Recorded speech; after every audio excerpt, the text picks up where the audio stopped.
Hello everyone, this is Saud Anwar and I'm here with Marvin. Marvin is a respiratory therapist. We work together, we are friends. We want to share with you right now, everybody in the country is looking for more ventilators. And today we are going to talk about how a specific CPAP and a BiPAP machine can be converted into a ventilator. So this is the V60 Respironics machine and Marvin, go for it. Okay. So what we've discovered this morning that we can actually convert this machine based on a pressure control mode of ventilation into an invasive mode of ventilation through the algorithms of the machine.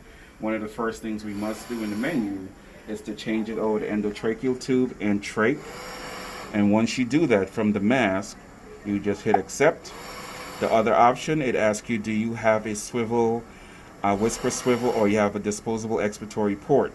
Because the current circuits that we have comes with a built-in expiratory port, because the patient will have rebreathed CO2, we do not want that.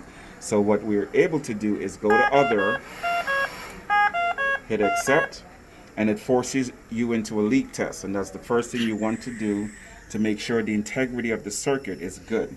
You want to go through the occlusion and the leak test. And it's also testing the expiratory port to make sure the CO2 is blown off, and you want to start ventilation.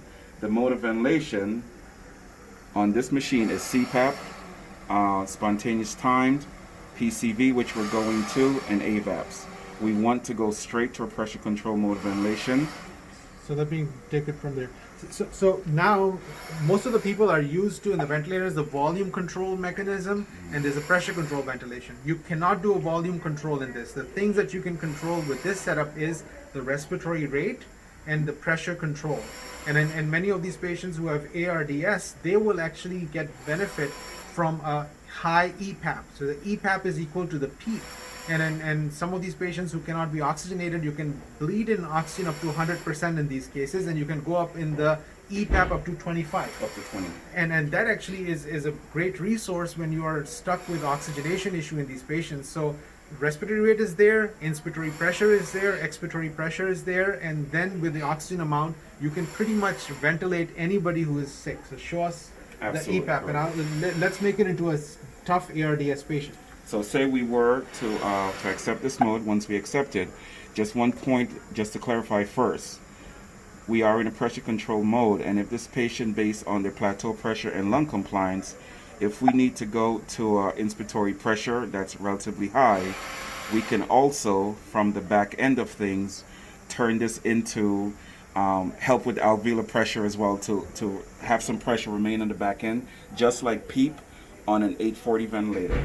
So that's what we have done at this stage, and we will start to ventilate this patient.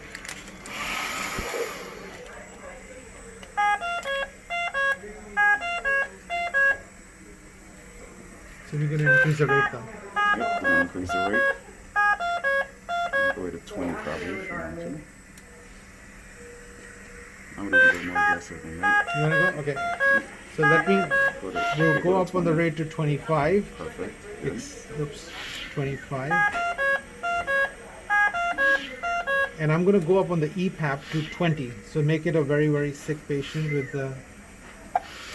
and we go up on the FiO2 to 100%. I'm just going to use it for a short time so we don't waste the oxygen. But through this you can go up all the way to the 100% if you need to. But we'll keep it at 21 so that we don't waste the hospital oxygen. Okay, so if we were to do that, we want to increase our IPAP a little bit more up top. And my alarms, we want to adjust our alarms a tad bit.